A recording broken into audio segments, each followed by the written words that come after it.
प्रतीक यादव की dead body को एकटक निहारती रही बेटियां, कहा पापा वापस आ जाओ। अर्जुन यादव भी देखकर भावुक, अखिलेश ने खुद को संभाला, प्रतीक के जाने का गहरा झटका लगा। डिंपल यादव ने अपर्णा यादव को संभाला, रो रो कर हो गया अपर्णा का बुरा हाल। अखिलेश के भी छलक उठे आंसू, लेकिन बेटियों की तस्वीरों ने सबको रुला डाला। पापा वापस आ जाओ, कैसे रहेंगे? ये शब्द किसी और के नहीं बल्कि प्रतीक की उन बेटियों के थे जिन्होंने हर किसी की आंखों में आंसू ला दिए, क्योंकि पिता सिर्फ एक रिश्ता नहीं होते, वो बच्चों की पूरी दुनिया होते हैं। और जब वही दुनिया अचानक छिन जाए तो सवाल आंखों में रह जाते हैं और जवाब कहीं नहीं मिलते। ये जो आप तस्वीरें देख रहे हैं वो लखनऊ से सामने आई हैं, जिसने सबको हिला कर रख दिया है। क्योंकि राजनीति अपनी जगह थी, बड़े नेता अपनी जगह थे, लेकिन उस घर के अंदर एक परिवार का दर्द सबसे बड़ा दिखाई दे रहा था।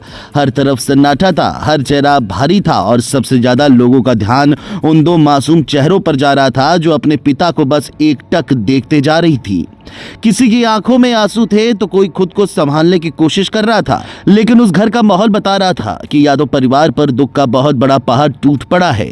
दरअसल प्रतीक यादव के निधन के बाद लखनऊ से लेकर सैफई तक जैसे ही उनके निधन की खबर सामने आई, लोगों का उनके आवाज पर पहुंचना शुरू हो गया। परिवार के सदस्य, करीबी लोग और कई बड़े नेता वहां पहुंचे। जब प्रतीक यादव का पार्थिव शरीर आवाज पर लाया गया तो माहौल और ज्यादा भावुक हो गया। इसी दौरान जो तस्वीरें सामने आई उन्होंने सोशल मीडिया पर लोगों को भावुक कर दिया। उनकी दोनों बेटियां अपने पिता के पार्थिव शरीर के पास खड़ी थीं और लगातार उन्हें देख रही थी। सोशल मीडिया पर लोग कहने लगे कि इन मासूम आंखों में जैसे सिर्फ एक सवाल था कि पापा अब उठेंगे ना। यही तस्वीर सबसे ज्यादा लोगों के दिल को छू गई।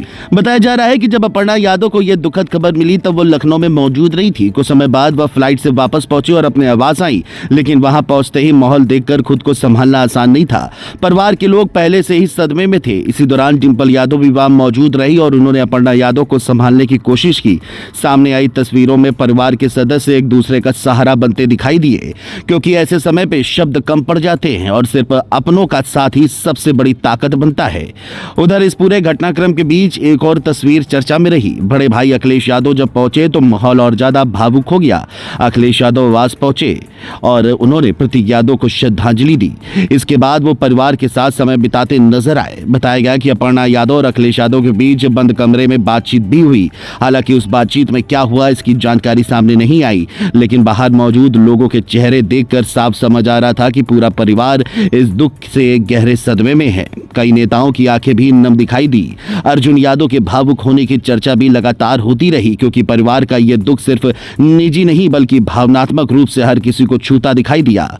इसके बाद बैकुंठ धाम में अंतिम संस्कार किया गया। बड़ी संख्या में लोग अंतिम दर्शन के लिए पहुंचे। शिवपाल यादव, धर्मेंद्र यादव, अवधेश प्रसाद और कई दूसरे नेता वहां मौजूद रहे। अपर्णा यादव अपनी दोनों बेटियों के साथ अंतिम यात्रा में शामिल हुई, लेकिन पूरे घटनाक्रम में अगर किसी तस्वीर ने सबसे ज्यादा लोगों को रोक दिया तो वो बेटियों की खामोशी थी, क्योंकि कई बार आंसू नहीं, खामोशी सबसे ज्यादा दर्द बयां करती है। फिलहाल राजनीति, पद और पहचान सब पीछे छूट गए हैं। इस वक्त सिर्फ एक परिवार का दर्द दिखाई दे रहा है। जिन मासूम बेटियों के लिए पिता उनकी सबसे बड़ी दुनिया थे, आज वही दुनिया अचानक बदल गई है।